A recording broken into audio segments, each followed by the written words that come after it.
Seguimos hablando con Ricardo Martínez de Teoría y Cultura Popular. La conversación está fascinante. Además que le estoy preguntando todas las cosas que yo como ignorante le quería preguntar a una persona que sabe estos temas. A ver, hay una cosa que es otro tema que por el cual yo no le caigo muy bien a la gente, que es que yo soy una persona que más que sacar al pizarrón a la derecha, me interesa sacar al pizarrón a la izquierda, ¿cachai? No por hacerle un favor a la derecha, sino porque creo que tiene que haber un debate y una renovación en nuestro pensamiento, porque el trabajador se ha complejizado. El trabajador nada en cultura popular, el trabajador ahora es gay, el trabajador ahora es trans. Y cuando yo me doy cuenta que yo tengo 40, que mi generación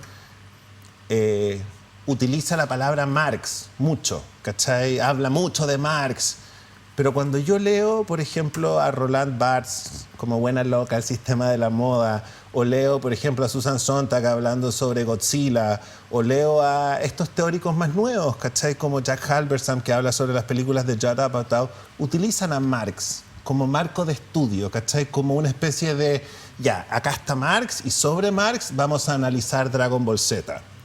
¿Por qué acá en Chile, si el izquierdista conoce tanto y escribe tanto de Marx, Marx no alcanza para llegar a la cultura popular, que es empujada por el capitalismo que ellos mismos critican? ¿Me explico? Sí. ¿Por qué? Es que yo creo que hay dos izquierdas. Ya. O sea, hay una izquierda más tradicional, hay una izquierda, un pensamiento de izquierda que sigue pensando que los problemas que Marx planteaba, el mundo del cual Marx hablaba, las propuestas que Marx hacía, siguen aplicando hoy día. Y por lo tanto, todas las cosas que sean como distintas de lo que Marx alcanzó a captar dentro de cuando él tira la red y trata de agarrar los problemas de su tiempo, no han cambiado.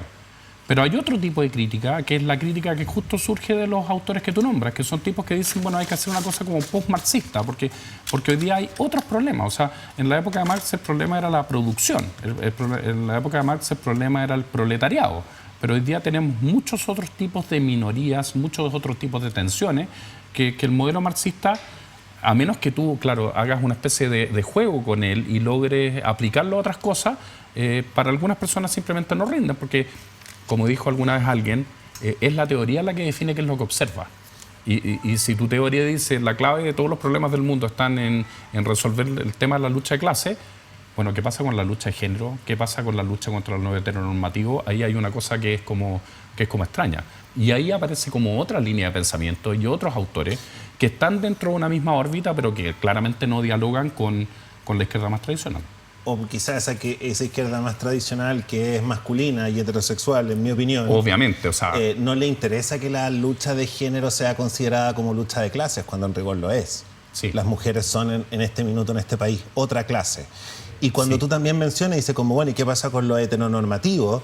Lo heteronormativo es ampliado por la cultura popular, que es lo que dice Jack Halberstam, como que las comedias románticas presentan que el hombre y la mujer se tienen que juntar, cuando lo que hace la cultura es empujar a que el hombre y la mujer se junten. Entonces la comedia romántica es conservadora porque presenta esta dificultad, ¿cachai? Los Capuletos y los Montescos en sus distintas versiones, como ella es intelectual y él es un hippie, ¿cachai? Y tienen como que superar una barrera que no existe porque la cultura las junta.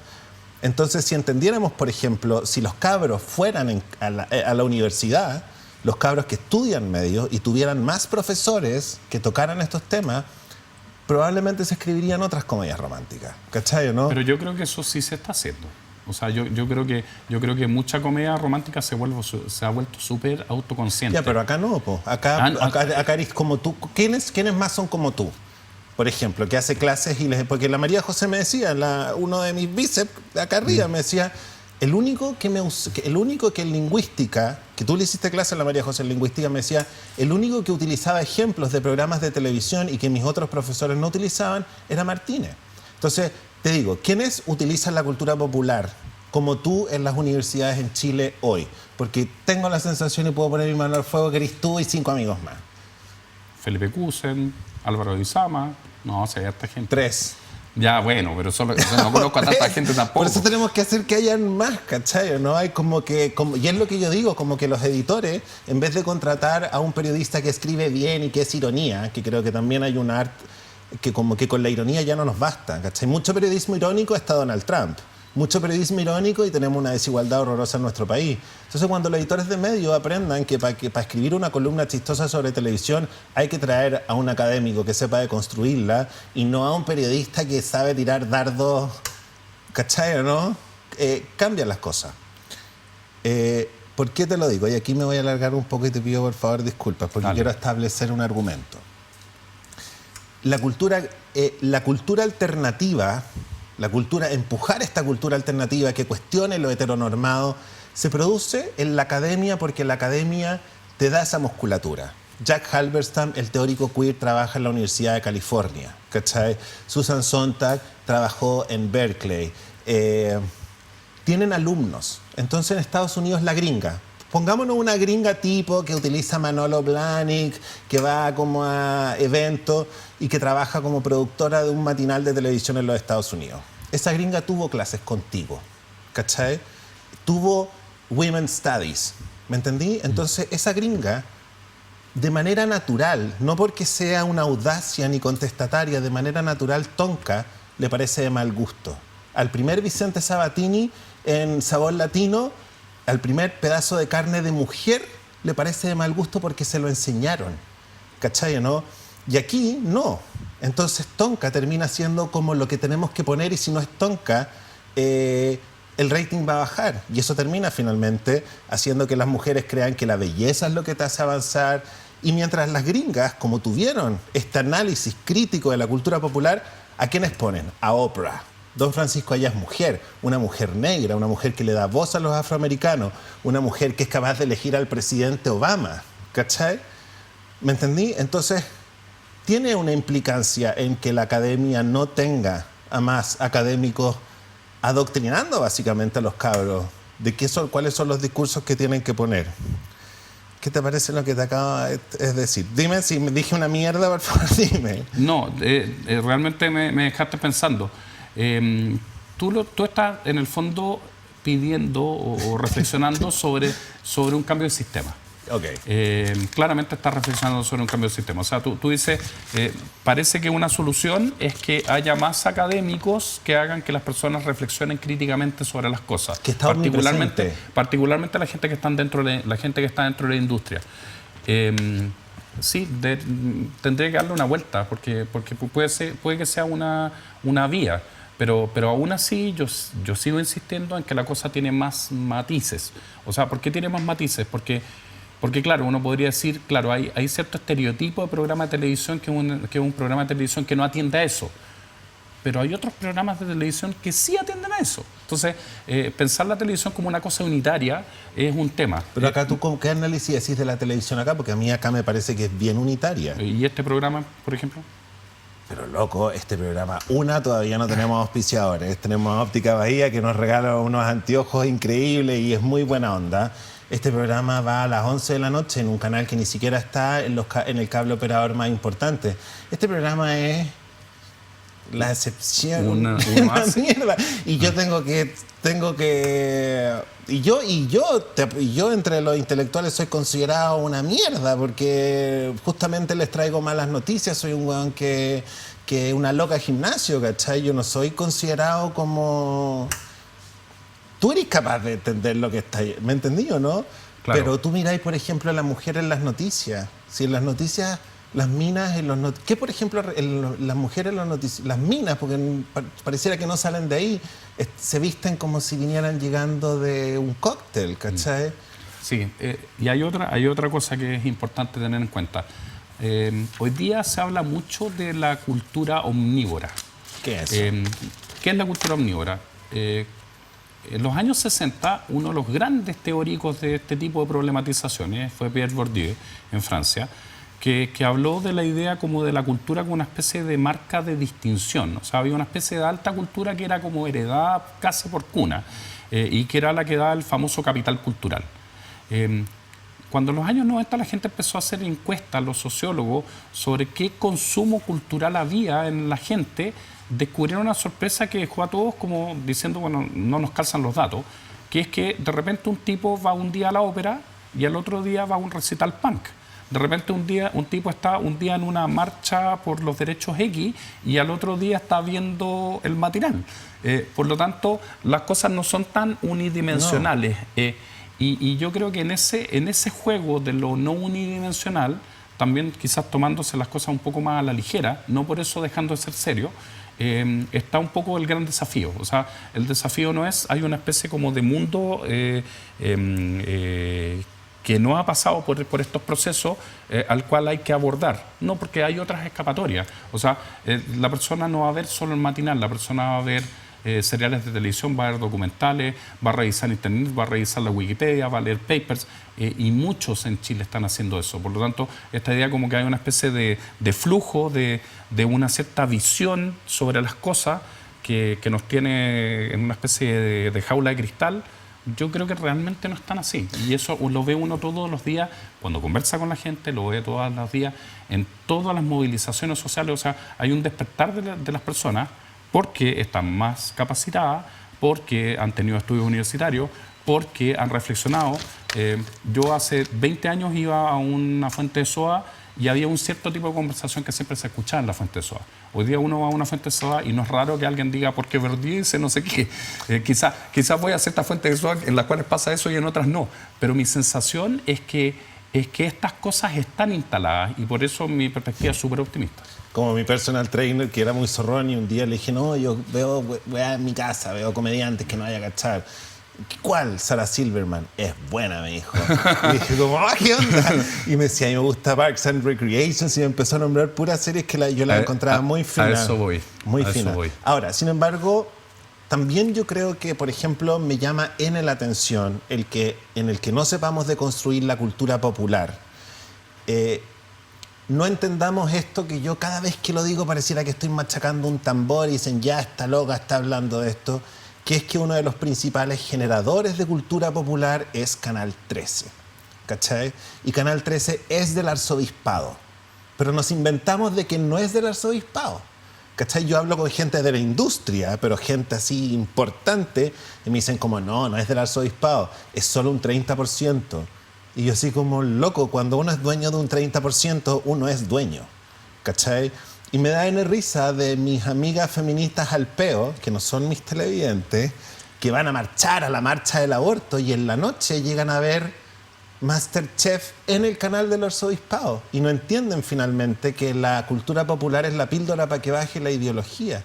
Tú me decías que tenía ahí una reflexión al respecto en el corte, o te estoy poniendo contra la espalda. No, es más o menos lo mismo que comenté antes. O sea, las cosas son más omnívoras. Okay. O sea, yo creo... Ya, pero espérate, cuando una cosa es ser omnívoro, como dice Susan Sontag, entre The Doors y Dostoyevsky no tengo que elegir. Pero otra cosa es ir a marchar en contra de la esfera de poder que el arzobispado tiene sobre tu cuerpo como mujer, porque finalmente si no hay aborto libre en este país es por el lobby católico.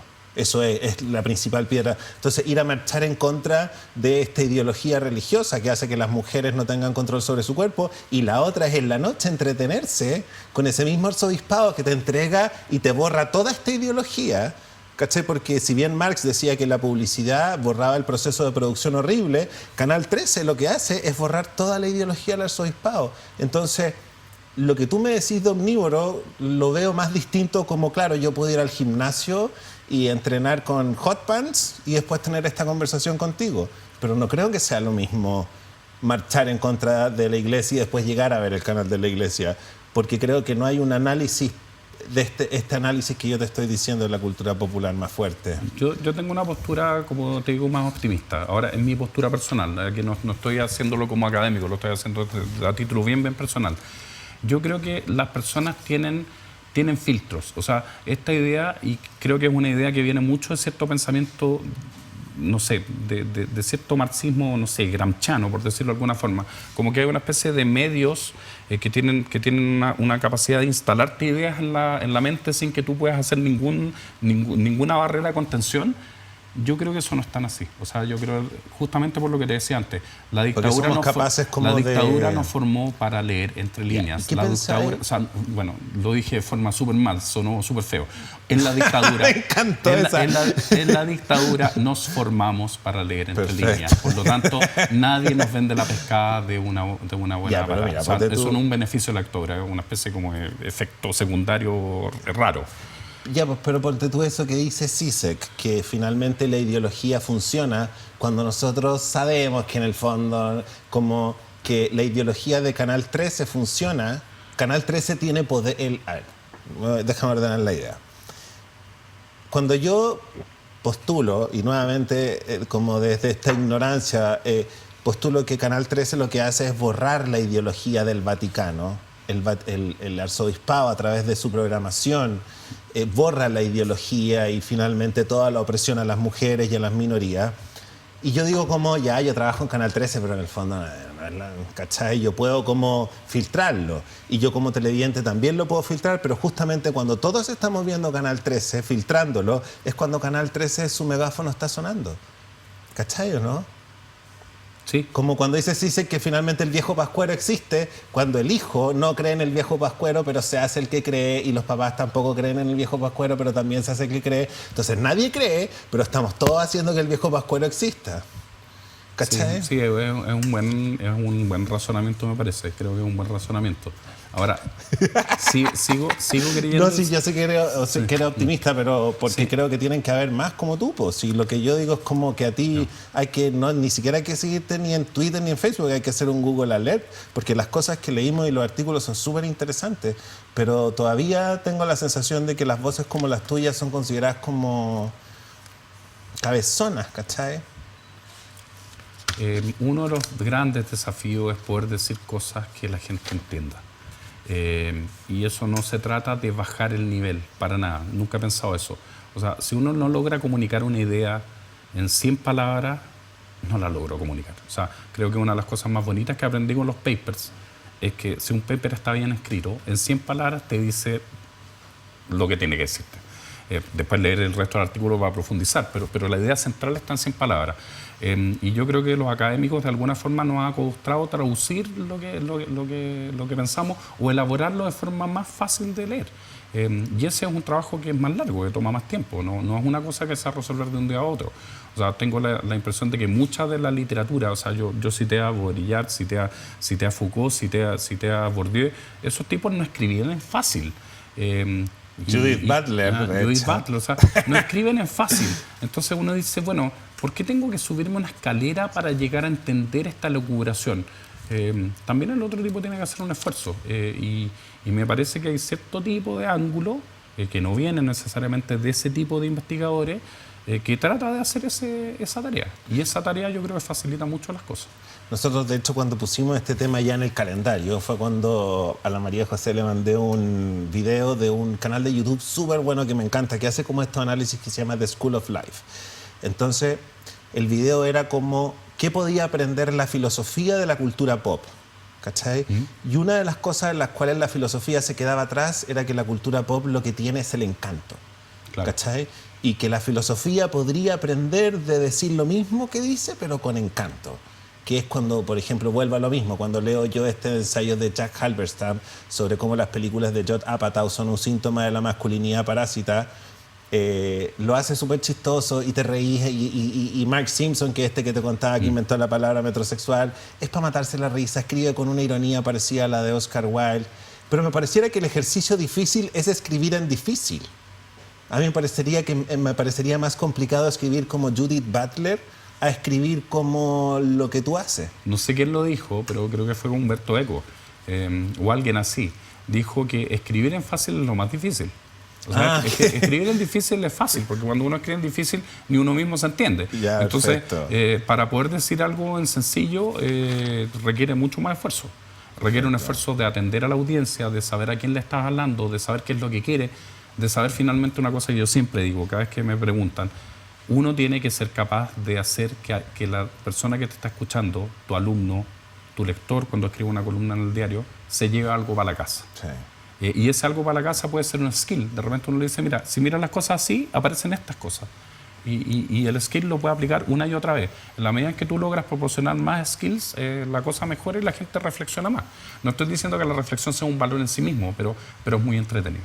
Bueno, y además, como decía nuevamente, oye, el name dropping en esta entrevista aparte es horroroso, porque he dicho puros nombres para quebrarme, pero es lo que me gusta, ¿cachai? Es lo que me apasiona, y como llegué hasta cuarto medio, puedo conversarlo contigo, y ojalá que algún cabro que no tenga formación universitaria se acerque también, porque uno, afortunadamente hoy en día con los libros electrónicos, con los papers, tú te podés como educar un poquito. Una de las cosas que yo aprendí es, cuando veo televisión, es tratar de deconstruir lo más simple, lo más fácil, lo que la gente podría ver es como en una noticia de televisión, cómo están representadas las mujeres y los hombres. ¿Hay mujeres en esta noticia de televisión? ¿La periodista es mujer? Por ejemplo, tú te das cuenta de algo que a lo mejor podría pasar piola. Los temas de femicidio, ¿los hace una periodista mujer o los hace un periodista hombre? Sí. Y cuando yo trabajaba en Vigilante, igual molestaba, ¿cachai? Porque decían como, ya, vamos a hablar de la protesta del metro y que en el metro nos vamos a saltar los torniquetes. Y yo en el panel decía, ya, pero ¿hay alguna mujer ahí o no? Porque esa protesta de saltarse los torniquetes, ¿dónde participa la niña de 16 años de 1,60 m, la mujer de 50? Esto es una cuestión para hombres que tienen superioridad física. Y después veo este otro debate súper hipster que es como, oye, la bicicleta hay que usarla en la calle porque la vereda no. Y en esta noticia, ¿dónde está la mujer de 16 años que se tiene que ir en bicicleta al colegio? O la mujer de 50. Entonces, ¿esta revolución para quién es? ¿Cachai, sí, no? Esta revolución es para... Es un punto. Entonces, aquí viene la pregunta otra como sospechosa que yo tengo. ¿No será que probablemente no queremos... ¿No será que probablemente no queremos que la revolución deje de ser para esta izquierda de la que tú me habláis? ¿Y por qué esta otra nueva izquierda podría... Bueno, me has dicho finalmente durante toda la entrevista que esta nueva izquierda podría tener más poder. ¿Pero tú crees que se pueda provocar un cambio pronto?